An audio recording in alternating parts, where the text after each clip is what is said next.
সুপ্রিয় শিক্ষার্থী, কেমন আছো তোমরা সবাই? আশা করি সবাই সকলে ভালো আছো। আমি আলমোহন বরাবরের মতো রয়েছি এমএমআইসি টেকের পক্ষ থেকে। তোমাদের নতুন কারিকুলামের প্রত্যেকটা ভিডিও আমাদের চ্যানেল থেকে প্রকাশিত হয়। তো সবাই খেয়াল করো, এখানে প্লেলিস্ট আকারে তোমাদের 6, 7, 8, 9, 10 প্রত্যেকটা ক্লাসের এই ভিডিও সাজানো আছে। তোমাদের পছন্দ অনুযায়ী ভিডিও তোমরা এখান থেকে সংগ্রহ করতে পারো। এছাড়াও তোমরা প্রত্যেকটা ভিডিওর ডেসক্রিপশন বক্সে লিংক দেওয়া থাকবে, সেখান থেকে তোমরা সেই ভিডিওগুলো সংগ্রহ করতে পারো।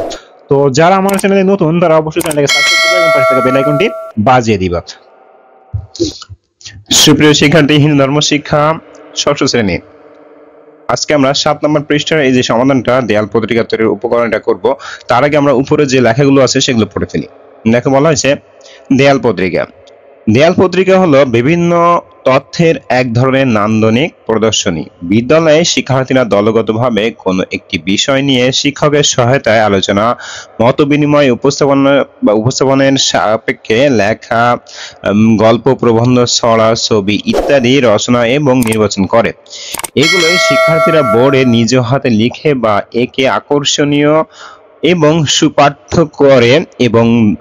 সুপাঠ্য করে অন্য দর্শক বা পাঠকের সামনে তুলে ধরে। ঈশ্বরে বিশ্বাস স্থাপন সম্পর্কিত বিভিন্ন বিষয়বস্তু সম্বন্ধে যা জানলাম এবং আমাদের পিতামাতা, শিক্ষক এবং গুরুজনের নিকট থেকে যা জানলাম এবং উপলব্ধি করলাম, তার উপর ভিত্তি করে আমরা প্রত্যেকেরই নিজেদের মতো করে প্রবন্ধ, ছড়া, কবিতা, গল্প ইত্যাদি লিখব। এই সকল বিষয়ের উপর সুন্দর করে ছবিও আঁকতে পারি। নিজেদের দেখা বা আঁকা এসব দিয়ে আমরা সুন্দর একটি দেয়াল পত্রিকা তৈরি করব। দেয়াল পত্রিকাটি আমাদের শ্রেণীকক্ষের সামনে উপস্থাপনা করব যেন সকলে দেখতে পাই। এবার দেয়াল পত্রিকা করতে যা যা লাগবে এক নজরে দেখে নেই। বিভিন্ন দলে ভাগ হয়ে নিজেরাই ঠিক করে একটি দেয়াল পত্রিকা তৈরিতে কি কি প্রয়োজন নিচের ছক থেকে তার তালিকা প্রণয়ন করি। এরপর আমাদের নির্বাচিত লেখাগুলো দিয়ে একটি দৃষ্টিনন্দন দেয়াল পত্রিকা তৈরি করি। দেয়াল পত্রিকা তৈরির সময় সবাই যেন অংশগ্রহণ করি।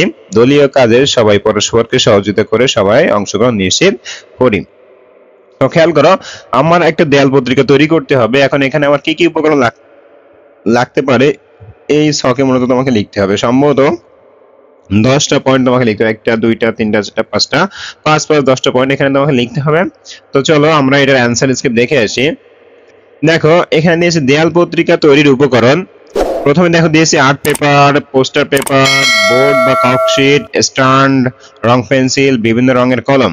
এরপর দেখো দিয়েছি রচনা বা লেখা, মানে যেটা লিখতে চাচ্ছি, গদ্য বা পদ্য বা ছড়া, যে পদ্য বা গদ্য আমরা দিতে চাচ্ছি, সুন্দর হস্তাক্ষর, ছবি, দৃষ্টিনন্দন নকশা, মহাপুরুষদের বাণী বা মহাপুরুষের বাণী। সুপ্রিয় শিক্ষার্থী, আশা করি এটা ক্লিয়ার হয়েছে। এখন এটা তৈরি করার পরে দেখো নিচে কিছু উপকরণ দেওয়া রয়েছে, এগুলো তোমরা মিলিয়ে নিবে তোমাদের সাথে করে, ঠিক আছে? তো আজকে ক্লাসটা এই পর্যন্ত। আগামী ক্লাস আমরা শুরু করব এরপরে যে পার্ট 9 নম্বর থেকে। আর তোমাদের আবারও বলে দিই, আমি তোমাদের বইয়ে এরকম এরকম কাজ যেটা আছে শুধুমাত্র সেটারই সমাধান করে দিব। তোমরা এই রিডিং পড়াগুলো পড়ে ফেলবে। আর এরকম সমাধান পেতে হলে অবশ্যই আমাদের সঙ্গে থাকবে।